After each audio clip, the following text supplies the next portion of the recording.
والكاميرا كمان بالصوت والصورة. السلام عليكم ورحمة الله وبركاته. أيها السادة، السيد المحافظ أحمد ضياء الدين محمد خليل، السيد المهندس صلاح الدين محمد كامل، فليرى هذا المنظر إذا كان يرضيه. ماليش دعوة بسكنيس، أنا شايف منظر قدامي مش كويس. المنظر ده ما يرضيش حد. بس قولوا له، ما تقولوش أنتوا حرين. المنظر ده ما يرضاش حد. انا ما اتكلمش ويبقى ليا موقع على النت واتكلم في كل حته واقول للناس كلها ان احنا نضاف، والمكان ده اصلا مش كويس. ده منظر، ده كلاب عم كلاب عم تلعب في وسط الزباله وبني ادمين وقطط وحيوانات وعيال. ما ينفعش الكلام ده. طب هنعمل ايه في المبلغ ده؟ انت عارف المبلغ ده كل يوم من احنا قدرنا نشيل مليون طن زباله من المغرب الغربي. مش عارفين نشيل حوالي 50 كيلو من هنا ولا 200 كيلو. طيب ما فيش عربيات وهم نطلع الشلايل والراجل مش زي بعض. ما تيجي ان شاء الله كل قدام نشيلها هم نفتح بالشركه. الكلام ده بيتصور فيديو ويشوف السيد محافظ ويشوف السيد صلاح الدين محمد كامل ويشوفوا عادل وديع ويشوفوا سيد فهمي ويشوفوا كله. انتوا حرين بقى. فده اعذر من انظر. انت رئيس شغال، انت رئيس شغال وانا رئيس شغال. زي ما انت شغال انا شغال. انا مسؤوليتي ان انا احافظ على الحكايه دي. قلت باشمهندس 50 مرة ومطنش، ما ينفعش. خلينا كده، اذا كان شارع اتقفل بالطريقة دي، شارع اتقفل بالطريقة دي خلاص. طب لا العظيم راح حاولنا شلتين. طيب يا ياسين، الكلام ده طلع صوت، فخلينا كده كويسين كده بس. لا هو لسه زي اكبس ولا ما يكبسش؟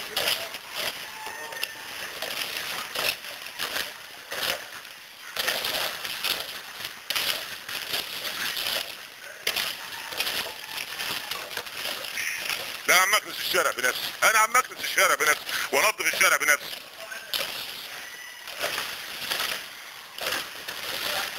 وناشر نفسي على النت وانا عم اكنس، يبقى يرضي ربنا الكلام ده. وانتم مش عارفين تشيلوا شويه زباله في 2010، في سنه 2010 وانتم مش عارفين تشيلوا شويه زباله.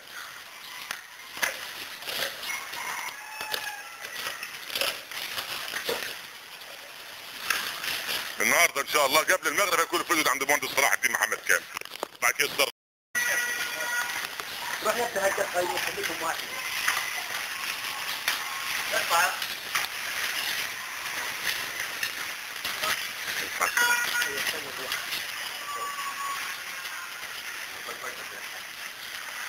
يا جمال السلام عليكم.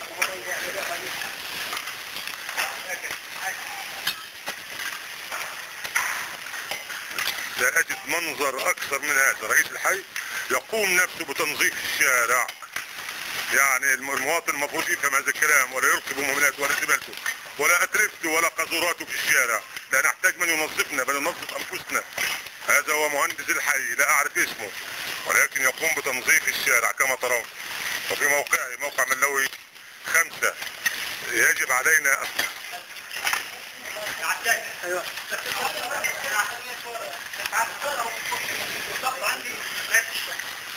لا على مالك، لا على مالك. انا عقب تصوير الفيديو ساتصل بالمهندس صلاح الدين محمد كامل واذهب اليه مجلس المدينه لاريه الفيديو على الطبيعه. هذا هو منظر من ضمن المناظر الحضاريه، المناظر التي لا ترضي الله ولا ترضي الرسول ولا ترضي احد، اننا نقوم بتدمير انفسنا عن طريق هذه الزباله، عن طريق هذه القاذورات.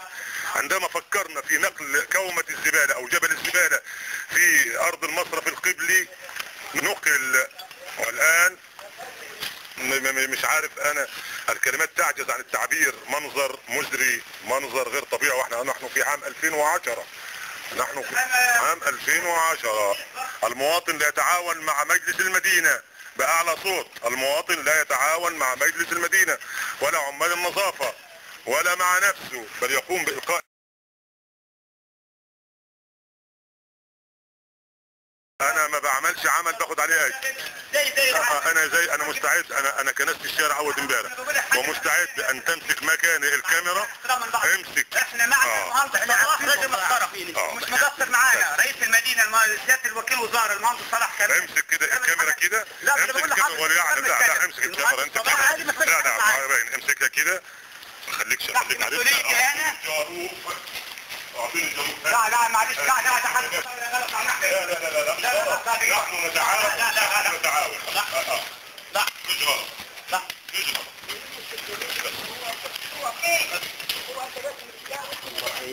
عمال ندر عليه. بالعكس المهندس صلاح شغال معانا فوق ما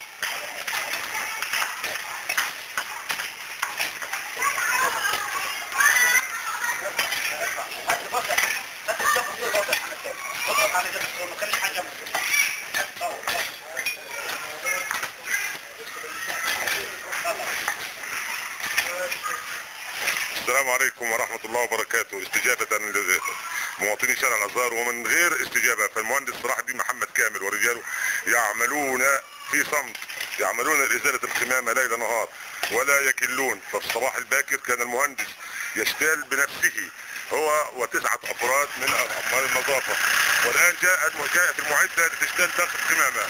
وانتم ترون على الطبيعة صورة الموتر او الماكينة والمهندس وكمية القمامة الملقاة.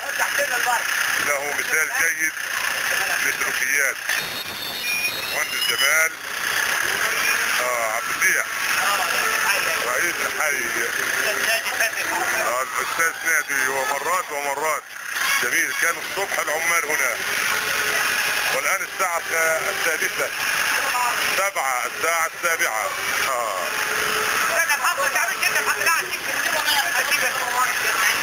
لا هو يتحدث. اهم شيء النمرة بتاعت الزبالة عندما أزيلت وجدت يكاد أن ينام على الكرسي. وجدت نائم على الحصير في عز شهر 6، وكان هذا بالضبط يوم 26/6/2010.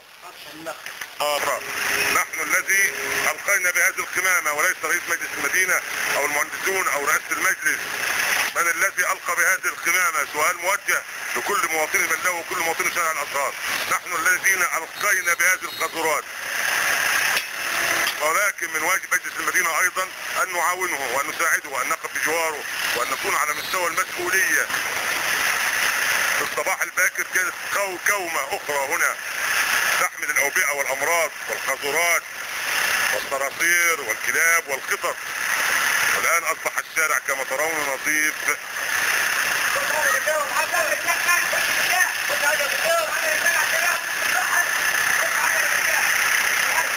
الصبح كانت هنا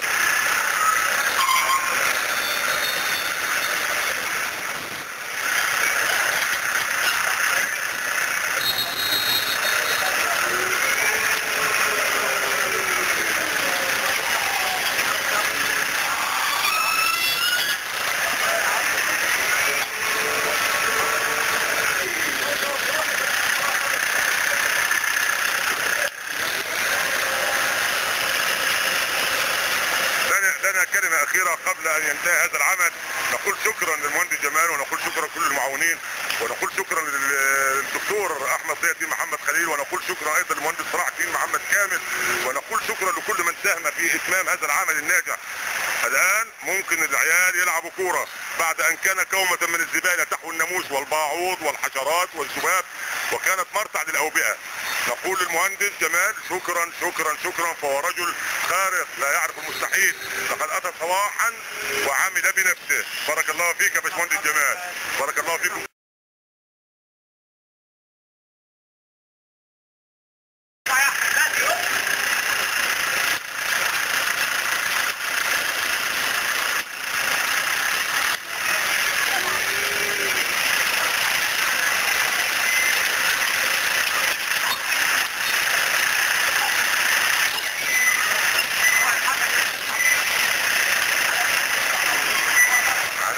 أن تلتزم بالسلوكيات. سلوكياتنا من ناحية النظافة مش مضبوطة، مرة أخرى ومرة أخرى ومرة أخرى. أنا تمام، العمال معايا الجلابة واقف تمام وكله تمام سيادتك. أنا اشتغلت معاهم بالجروب وأرفع كل حاجة تمام سيادتك يا ريس.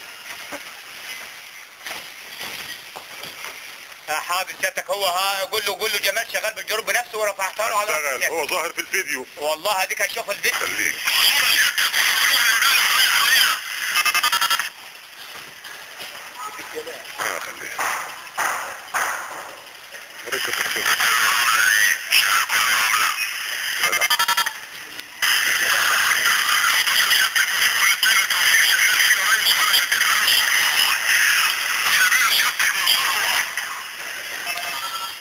العربة الجلاد وقد امتلأت عن آخرها، وقد امتلأت عن آخرها. شكرا والسلام عليكم ورحمة الله.